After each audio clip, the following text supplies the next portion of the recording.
Bueno, pues estamos nuevamente con ustedes desde el foro de la Universidad Politécnica de Querétaro Televisión y estamos conversando. Es una conversación larga, inacabable, inagotable con el doctor Jaime Zúñiga Burgos, cronista del Estado de Querétaro, y nos quedamos anteriormente en cómo nació este gusto que luego se transformó en algo más por la historia de Querétaro del doctor Jaime Zúñiga, y nos platicaba del antecedente familiar donde tiene que ver Nicolás Bravo, un personaje histórico, por cierto. ¿Y qué pasó luego, Jaime? A ver, nos quedamos en que tu abuela, ¿era tu abuela la que llegó o qué era? Mi abuela materna. Tu abuela materna. Sí, mi abuela materna. Que tiene acceso a la biblioteca, sí, pero además de la biblioteca, a las pláticas con el canónigo. Con el canónigo. Entonces mi abuela le dio por platicarme las historias y las leyendas de Querétaro, como carta viviente, Raúl. Me decía, pero fíjate bien, hijo, porque ya otros están cambiando la historia. Se refería ya a Valentín Frías, que ya había modernizado, le había dado su aderezada a las leyendas de la carambada y todo. La carambada no fue así, la carambada era una bandolera que le mataron a su pareja y con 3, 4 miembros de su familia hizo su gavilla. Y ella lo que hacía era poner olotes encendidos a la orilla del camino. Les decía, ahí están mis hombres fumando. Ya que les robaba, se reía de ellos y se levantaba la enagua o se bajaba la blusa para decirles que era mujer, que vieran que era mujer, quién los había robado. Miren, tarugos, quién los engañó. Eso era la leyenda de la carambada, y ya después le empezaron a agregar una serie de situaciones. La hicieron francesita, como los Cabrera, que también eso, y recordaste a Andrés, yo le comentaba a Andrés que platicando con los hijos de Pablo Cabrera, con Alonso principalmente, un día le hice una pregunta, le dije, oye Alonso, ¿quién está cobrando las regalías del libro de la carambada? Me dijo, pues yo. Ya sé quién le escribió, lógicamente. Le platico a Andrés y luego Andrés decía que era su investigación. Así fue nuestro amigo. Nuestro amigo, él tengo mucho que platicar porque lo conocí a los 17 años, se acercó a mí y siempre fuimos compañeros o en derecho, en la maestría, en el ayuntamiento, con los cronistas.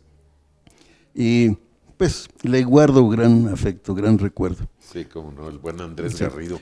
Entonces, que es otro capítulo también otro que podemos capítulo, platicar. ¿cómo no? Y luego, mi querido Jaime, entonces, porque ahorita que dices de la carambada, también me gustaría que nos platicaras de Chucho el Roto, de Jesús Arriaga. Y del Cucho Montes. Ajá. Que pocos. Es otro nunca personaje. Lo había escuchado, es otro personaje. De Chucho el Roto, Jesús Arriaga, y del Cucho Montes hay procesos en Querétaro. No son leyendas. Claro. El de la carambada, sí. No hay nada escrito, es una leyenda. Don Rómulo Alonso, jefe de la policía, le aplica la ley fuga, se la llevan a lomo de burro al hospital a hacerle la autopsia. Pero los Cabrera, sabiendo esta leyenda, muy cultos los dos, un sacerdote y un poeta, entonces hacen esa leyenda. Okay. Te platicaré después, todo es porque da para mucho. Sí, cómo no. Pero el Querétaro era muy cerrado. Supuestamente ellos en una confesión con el obispo le platica toda la historia, que es lo que escriben. Y alguien le dice, oiga padre, ¿y el secreto de confesión? Pues sí, ¿dónde está? El padre, que era muy hábil, dice, no, porque la confesión fue pública porque había otros enfermos ahí y la escucharon. Ya fue pública. Ya no era secreto de confesión. Pero como medida de precaución, ellos tenían la editorial Cimatario en la calle de Colón. Okay. Ahí estaba, en un pasillo estaba su imprenta. Entonces lo que hacen es un seudónimo y aparentemente se la llevan a Tepic, Nayarit en 1942 y la hace Joel Verdeja Sousa, un seudónimo inexistente ese cuate, ¿no? Pero es un libro que ha tenido éxito, que muchos piensan que es histórico. Y no, es una leyenda. Yo creo que fue la primer novela histórica antes de que Pariente Moreno. ¿Quién? Pedro Moreno. No, dice. Francisco. Francisco Martín Moreno. Martín Moreno. Sí, Francisco Martín Moreno. Toda la historia de este país, ¿no? Sí, Francisco empezó a hacer ese tipo de libros, la historia novelada. Sí, y si claro. tú le reclamas, oye, es una imprecisión, es novela. Es novela, no es la novela. historia, ¿no? Ya ha sido un éxito. Ya ves que alguna vez escribió una teoría sobre el asesinato de Álvaro Obregón, que Plutarco Elías Calles, a través de Morones, se habría puesto de acuerdo con la madre Conchita para que ella influyera en José de León Toral y matar a Obregón, y una entelequia que se hace ahí Francisco Martín Moreno del asesinato de Álvaro Obregón. Involucran un español, el dueño de la bombilla, que tuvo que huir, etcétera. Sí, bueno, pues mira, y luego entonces, y Chucho el Roto, que Jesús Arriaga. Es cierto que por eso se llama Saldarriaga, por el grito aquel de sal de ahí, Arriaga, no creo, ¿verdad? Yo te platico en capítulos especiales porque hay mucho.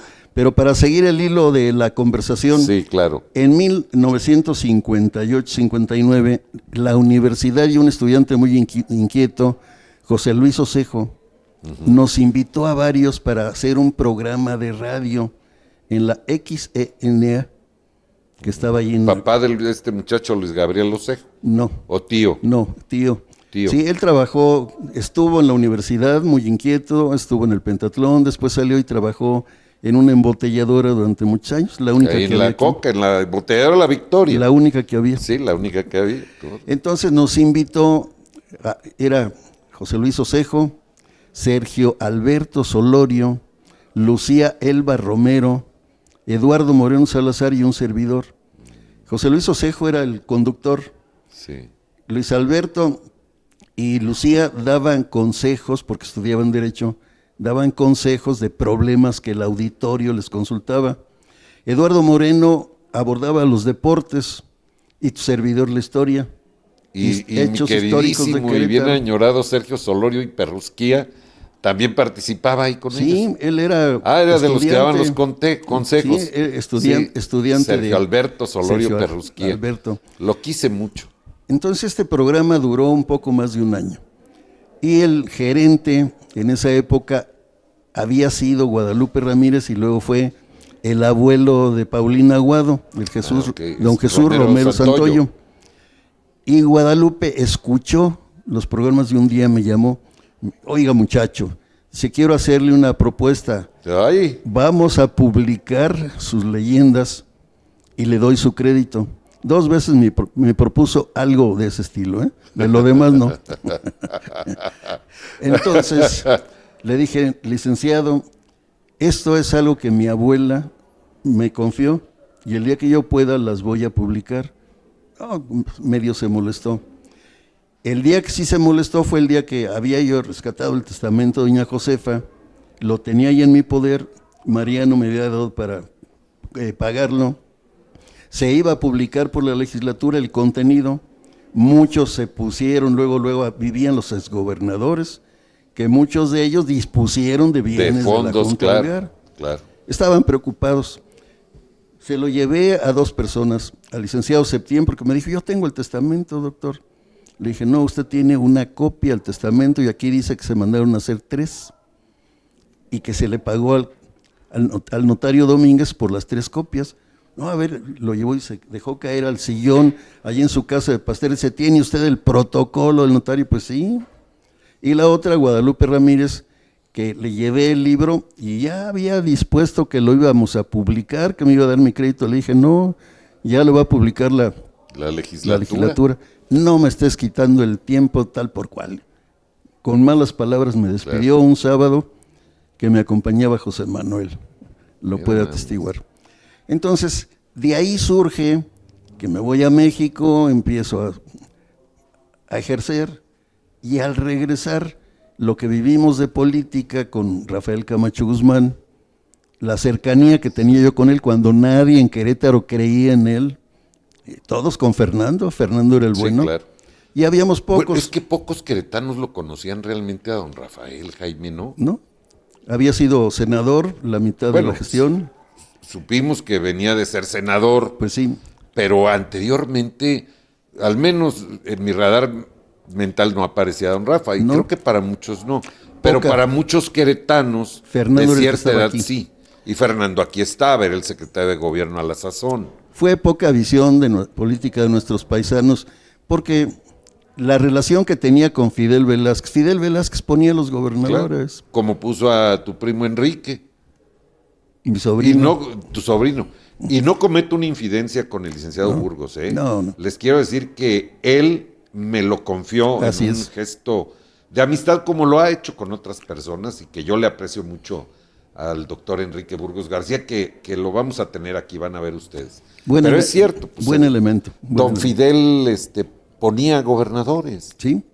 Entonces, eso de lo político me dio a mí para hacer el primer libro que hice, Anécdotas Rafael Camacho Guzmán.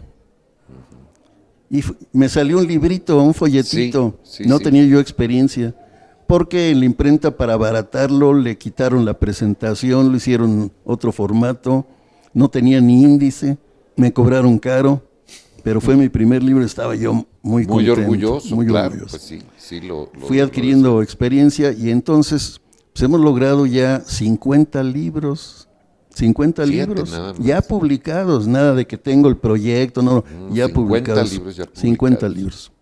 Qué 50 libros. maravilla, Jaime. Y te puedo decir una cosa, mencionaste a Andrés, yo le decía a Andrés, si copias, da crédito. Sí, claro. A Conrad Ras, pues dale Sí, su para crédito. que no te pase lo que a la ministra Yasmín o a la ex procuradora de la Ciudad de México, ¿no? Sí, o a sí. Sealtiel a la Triste, que así le fue El fusil. el fusil, ¿no? No, lo mío es la entrevista, la base de lo mío es la entrevista, lo que el pueblo me platica, ver las leyendas, ver la mente mágica de nuestro pueblo, que en ocasiones dicen, doctor, ¿tú crees en aparecidos, en espíritus? Yo no creo en nada de eso, pero así me lo platican y así Sí, lo estoy claro, consignando. así lo está platicando. ¿Sí? Oye, y ya que estamos en esa vereda, mi querido Jaime, la hacienda del Marqués de la Villa del Villar del Águila y su historia. Nuevamente se los presento a ustedes aquí en esta cámara, en esta otra. Aquí está este libro, la más reciente publicación de mi querido doctor Jaime Zúñiga. ¿Cuál es la génesis de este libro, mi querido Jaime? Cuando llega el Marqués aquí a Querétaro en 1721, acompañar a un grupo de monjas en las cuales venía una sobrina política de él, sobrina de doña Paula Guerrero y Dávila, la marquesa.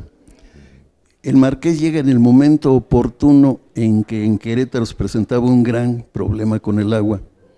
El ayuntamiento estaba viendo de dónde y se dan cuenta que en Querétaro estaba el encargado de las aguas de la Ciudad de México, aguas y acueductos, regidor vitalicio, militar, regidor vitalicio, un personaje en la capital del país y lo aprovecha.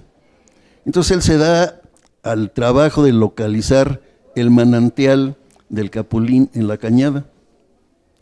Lo ve, descubre la calidad de las aguas y todo eso, y decide de ahí partir para el acueducto que conocemos, con una atarjea que venía muy angosta, que desapareció desafortunadamente, porque no me refiero a los arcos, me refiero claro. a todo el Sí, acueducto. a todo el acueducto.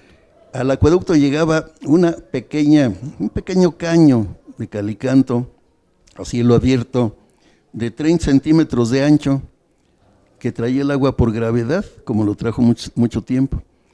Cuando la ciudad demanda más, amplían ese caño, pero lo hacen en otro lado, ya en la época de don Porfirio. Entonces lo que conocen a la orilla del río, en la cañada de Hércules, todo eso, no el acueducto de Hércules, sino el acueducto que iba a los arcos. Eso ya es porfiriano. Pero el Marqués, dentro de sus obras, cuando está ahí, adquiere un terreno, una propiedad donde había unos manantiales y construye pues, una casa rústica, una casa para estar cerca de la obra, y es lo que da pie a la hacienda del Marqués. Esa hacienda del Marqués tiene mucha historia, pasó por varias etapas, ha estado en presencia de la familia, de los descendientes de doña Paula, porque el Marqués no tuvo hijos. Entonces la hacienda la rescata el que tú conociste, el notario El Pinocho, el famoso Sí, Pinocho. el famoso González, Pinocho, sí, claro. papá sí, de Toño, y Francisco y de ellos. de ellos. Y uno de los primos la adquiere del tío José Antonio González Jauregui Zubizarreta, que es el actual propietario. Su papá la compra, su mamá vive ahí 30 años, fallece la mamá y él rescata esto. Y empieza a desasolvar las cuevas, los túneles que había ahí, donde brotaba el agua, que don Cayetano, después del Marqués, aprovecha lo que se conocía también como el Barreno, pero él lo aprovecha no para que venga por el acueducto, porque está del otro lado del río. Eso algunos que no conocen lo afirman, no. El acueducto recibía agua de la alberca El Capulín, que está del lado sur del río. Y del lado norte estaba lo que don Cayetano aprovecha para incrementar el caudal del río Querétaro, hacer un acueducto en Hércules y llevar el agua a la turbina. Para su fábrica. Para su fábrica. Porque hay que recordarle a quien nos escucha y quien nos ve que la fábrica era de textiles, pues de hilados, Sí. textiles e hilados, la fábrica de El Hércules. Con sus telares movidos por la propulsión de una gran rueda, la segunda más grande de América, construida de mezquite. Fíjate. Sí. Por eso para él era tan importante pues El agua. porque era lo que movía, literalmente lo que movía su negocio, Jaime. Trae una cortina de Inglaterra, una cortina para represar el agua, eleva la cortina de la presa del Diablo, una presa que venía desde Diego de Tapia, que fue después el molino de las monjas, porque así se conocía. Don Cayetano le compra a un sacerdote representante de las monjas lo que era el molino de las monjas, herencia de Diego de Tapia al convento, no a María Luisa, porque una monja no podía heredar, Claro. las mujeres tampoco heredaban. Claro. Entonces era para la congregación de las monjas clarisas. Y las monjas lo tenían, y el padre Figueroa, como representante de las monjas, se lo vende a don Cayetano. Cayetano. Entonces de ahí surge toda esta historia. Nos vamos al marquesado, cómo se origina el marquesado en España, cómo llega el marqués Juan Antonio, invitado por su tío, y al morir su tío le hereda el marquesado y sus propiedades. Y Toño, mi amigo, el propietario actualmente de esto, me solicitó que hiciéramos el libro. Entonces hicimos con documentos que se han encontrado de la familia. Aquí no hay nada de que lo inventé yo o que Está documentado, pues. Esto está documentado de primera mano. Y el libro que te hacemos entrega hoy, pues es algo que es un documento que para consulta, aunque traten de inventar otros por ahí, que el 10º marqués no es fulano, o que don Timoteo Fernández de Jauregui no fue marqués, pues aquí está. Ahí Sí, están todos los... aquí están las pruebas documentales. Y de su familia, ni modo que inventen, ¿verdad? Oye, ¿y de dónde surge esta leyenda de que el marqués de la Villa del Villar del Águila se había enamorado de otra mujer a la que le prometió traer el agua a Querétaro? Pues, evidentemente es una leyenda urbana, Claro. dijera el clásico.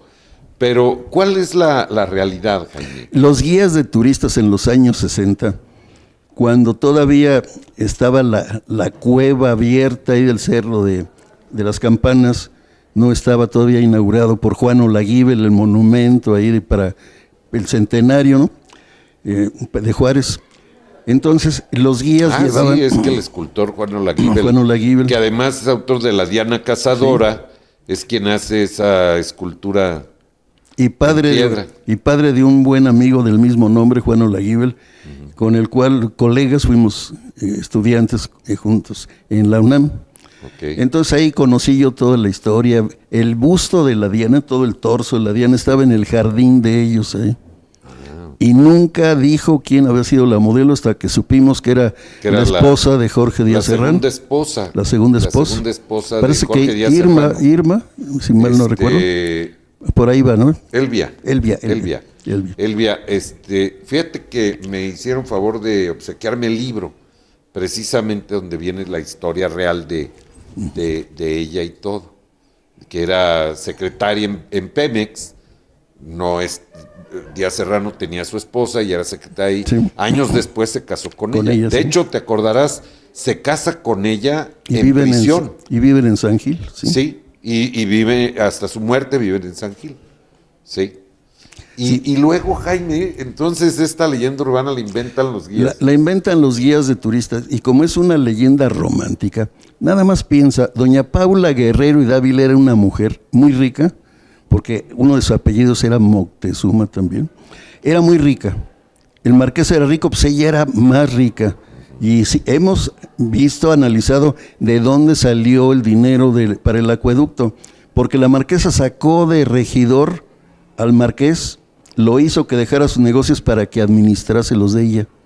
Y dentro de las comisiones, lo que te decía, acompañas a mi sobrina con otras monjas que se van a Querétaro, te quedas con ella ya hasta que se construya el convento de capuchinas. ¿Tú crees que se iba a meter? Bueno, todo es posible, pero sabiendo eso, sabiendo lo que perdía, siendo sobrina de su esposa, pues sí, a lo mejor otro tipo de amor, no podemos.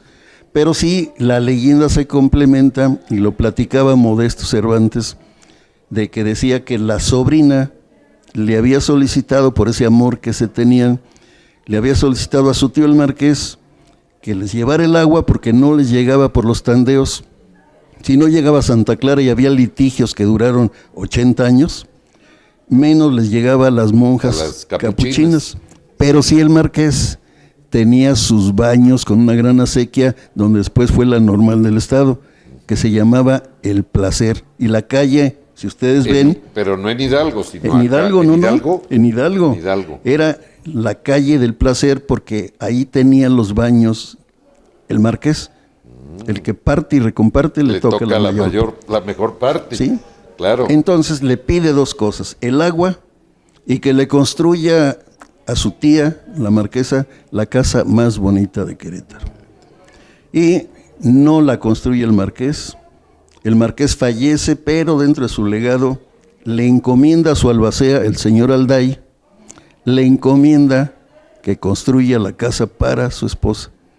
La marquesa, muy rica, una casa muy amplia en México, propiedades, su edad ya no le permite y no la habita, pero las hijas de don Timoteo Fernández de Jauregui, que fue marqués también, heredó el marquesado del marqués, entonces las hijas se ostentan como marquesas y no es la casa de la marquesa. Pero no son.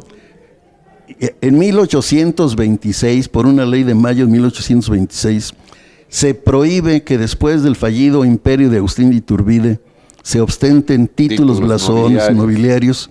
Queda proscrito en México. Okay. Ellas ya se sienten marquesas, pero no pueden. No pueden ser marquesas. Ser marqués. La ley en México pues, se los impide. Se los había impedido. Por supuesto. Entonces lo correcto no es casa de la marquesa, es casa de las marquesas. De las marquesas. Y entonces el albacea, el señor Alday, es el que realmente hace la obra. Sí. Por instrucción del finado marqués. Claro. Sí. Para estas personas, entonces la casa de las marquesas. Qué interesante. Jaime. Sin escatimar gastos. Sin escatimar porque estaba gastos. Ahí la obra del alarife Cornelio, que manejaba los arcos mixtilíneos, unos arcos que solo él dominaba. Mira. Y que hay varios aquí, la casa de Próspero C. Vega con 15 de mayo, que sí. Mal llamada, bueno, del inquisidor, no de la Inquisición, porque ahí vivía el representante de la Santa Inquisición. Claro. Oye, Jaime, ahorita que mencionas del albacea Alday, que es quien finalmente construye esta casa, él es familiar de los Alday de San Juan. Así es. La familia, el apellido español, oriundos, no recuerdo de qué comarca, llegan aquí y desde luego desde el albacea, que era una persona que hizo dinero, y desde luego por la cercanía del marqués y doña Paula, etcétera, pues también esa encomienda le dio a ganar dinero, aunque él ya lo tenía. Las familias se dividieron entre los Alday de Querétaro y los Alday de San Juan. Los Alday de aquí de Querétaro, pues Gabino Campo, Alday, sí, Gabino Campo, y todos ellos. Y allá en San Juan siguió, se puede decir, la raíz, porque aquí nada más fue una rama de la familia. Entonces el que tenía en la época de Chucho el Roto el ave del paraíso, la famosa tienda de la Valparaíso, todavía hay fotos donde está el letrero, que era en el portal de Carmelitas. Para ubicarnos, el portal de Carmelitas estaba frente al jardín Cenea, Obregón después y luego Cenea, en la esquina de Juárez con Madero, que era parte del portal y del frente de la casa del gobernador Francisco González de Cosío, en la época porfiriana. Y cuando estuvo aquí don Venustiano Carranza, hizo intentos por abrir una calle a un costado de San Francisco, que la abrieron, demolieron y todo esto. Quiso abrir 16 de septiembre, donde estaba el Cine Goya, y demolió. Afortunadamente nada más hizo el problema de San Francisco, que causó serios daños, y demolió el portal de Carmelitas. Era un portal muy amplio. Mira. Ahí estaba el Ave del Paraíso, había comercios. ¿Que es donde se mete Chucho el Roto a robar? Es donde Chucho el Roto, disfrazado de limosnero, afloja una piedra del marco de la puerta, que estuvo varios días ahí, nada más, ¿no? Simulando que era un poriocero. Claro. Y ya después que había aflojado el marco, se metieron una noche y hubo un robo. Y el señor Alday consigna eso en el juicio de Chucho el Roto, que existe un juicio a Jesús Arriaga, que lo aprendió en Querétaro Rómulo Alonso, jefe de la policía, y que después el jefe de la Policía de México, al que Chucho había burlado muchas veces, vino por él, presionó, se lo entregaron y llegó allá para dar la noticia de que él lo había aprendido. Fíjate, nada más. O sea, él pues, como decimos, saludó con el sombrero ajeno. Se adornó. ¿Y es él el que lo manda a Veracruz, a las tinajas de San Juan de Ulúa? Está en la cárcel de Belén primero. Ajá. Y luego lo mandan a Veracruz. Surge la leyenda que el ataúd que lleno de piedras. La realidad es que Chucho el Roto murió en Veracruz, en San Juan de Ulúa, pero existía y debe de existir el expediente en el archivo del tribunal. Para sorpresa nuestra, nos enteramos de que en Nuevo León estaba el expediente de Chucho el Roto. Fíjate. Ese saqueo de documentos de Querétaro que nos hizo fundar a varios académicos, Alejandro Obregón, Mariano Amaya, Modesto, Luis Montes de Oca, Mau Urquiza, a varios que nos apasiona esto, fundamos Preserva Patrimonio para evitar ese tipo de saqueos. Evitar el fusil de libros, el no darles crédito a los que lo merecen y al saqueo de documentos. Poco hemos logrado porque todavía muchos se adornan con sus investigaciones, que van a un libro y se fusilan todo. Sí, está de moda eso. Sí, está de moda. El copy-page le dicen ahora muy rimbombantemente. Oye, querido Jaime, ¿cuál es el próximo libro en el que estás trabajando? Adelántanos algo como primicia. Mira, hay uno que ya me ha autorizado el presidente municipal del Marqués, que está en veremos, está en suspenso, que es sobre investigaciones de costumbres, tradiciones, pero sobre todo entrevistas de muchos de los personajes que ya murieron, que si no se publica se va a perder, porque lo sabe nada más su familia. Ese libro está pendiente, está terminado. Otro, el rescate de un futbolista que conoces tú desde luego, Silvano Telles. Sí, cómo no. Silvano Telles, una vida muy interesante. No podemos decir que si fue el mejor o peor que todos, pero fue el que ocupó en una época algo muy especial en la voluntad del pueblo, de lo que se vivía en los años 70. Sí, de goleador, los gallos blancos. Y luego él llegó a primera división con Chivas, creo. El Chivas lo trató de comprar y lo encarecieron, no lo pudieron vender, etcétera, porque querían tenerlo aquí. Sí, claro. Ese libro está ahí. Otro que Alejandro Obregón me llamó la atención. Dice, mira Jaime, has escrito de todos, pero de ti no has escrito. Le digo, no, pues es que puedo comprometer a muchos por ahí. Pero, pues sí, ya le di un repaso a toda la historia. La juventud quedó consignada en la bitácora, memoria de 3 estudiantes, que va para un grupo muy reducido de universitarios contemporáneos, que ahí tuvo buena aceptación. ¿Ese estarás presentándolo este año? No, ya está presentado. Ese libro. Sí, te digo, lo que yo tengo es que 50 libros los tengo ya, la mayoría registrados, y físicamente ya están publicados. No, no es intención, Claro. ya están ahí. Es acción, no intención. Así es. Oye, querido Jaime Zúñiga Burgos, hoy con nosotros, te tengo que emplazar a que nos veamos muy pronto, ¿no? ¿Qué será? Probablemente en un mes, en que no tengamos el ruido ensordecedor de las campañas que van a entrar en un impas, en una veda le llaman rimbombantemente. Ya ves estos eufemismos de precampaña y para la militancia. Campañas de 5 años, Así campañas es, 5 ¿no? años. Entonces creo que el ruido ensordecedor de las campañas, por la ley electoral, nos va a permitir un espacio de tranquilidad y reflexión al que yo te voy a convocar nuevamente aquí, porque entonces creo que valdrá mucho la pena platicar de la historia política de este Querétaro nuestro, cuando menos de mediados del siglo pasado para acá, o poco antes, que tú lo juzgues Lo que hemos sido testigos. Sí, Hay un pasaje. Yo siempre he dicho que Querétaro no ha tenido malos gobernadores como otras entidades que han tenido gobernantes pésimos o perversos.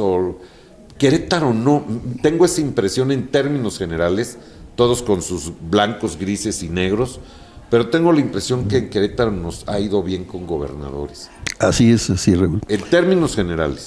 Sí, cuenta conmigo y si quieres de política también le entramos. No, pues es que, mira, en ese lapso vamos a tener oportunidad de ir desbrozando ahí los temas de la política, de la historia política de Querétaro, pues que mucha gente no conoce, o no conocemos, por supuesto. Y creo que va a ser muy interesante ese siguiente capítulo. ¿Cómo no? ¿Te parece? Y también nos lo platicamos en 2 partes, si te parece. Con mucho gusto. Porque media hora contigo pues no alcanza. No, hombre. Apenas es ahí nomás para abrir boca, como dice el dicho, ¿no? Con mucho gusto. Ya muchas cosas se me han olvidado con el paso del tiempo, ¿eh? Pero conservas muchos en la memoria. Esa parte, esa época de don Rafa Camacho, que de verdad estoy convencido que marca un antes y un después en la vida pública de nuestra entidad, en el desarrollo de nuestra entidad, a pesar de los esfuerzos que hicieron antes gobernadores como don Manuel González Cosío, de poner a Querétaro en el mapa del desarrollo económico moderno, o el propio Antonio Calzada Urquiza. Yo creo que hay un antes y un después de don Rafael, para mi punto de vista. Como queretano lo digo, ¿no? Sí, para nuestro patrimonio, sobre todo para los pobladores de la sierra. Claro, sí. Y platicamos eso, por qué inició en la Sierra Gorda su campaña. Órale, y todo sí, eso. me parece muy bien. Va a ser muy interesante. Nos vemos muy pronto entonces. Estoy puesto, Raúl. Ya estamos. Bueno, pues el doctor Jaime Zúñiga Burgos, cronista del Estado, historiador, escritor, con ustedes el día de hoy, y muy pronto nuevamente para platicar, como dijera el gran Armando Fuentes Aguirre Catón, de política y cosas peores, ¿no? Gracias. Esto es Universidad Politécnica de Querétaro Televisión. Yo soy Raúl Moreno y estamos en Entrevista. Hasta la próxima.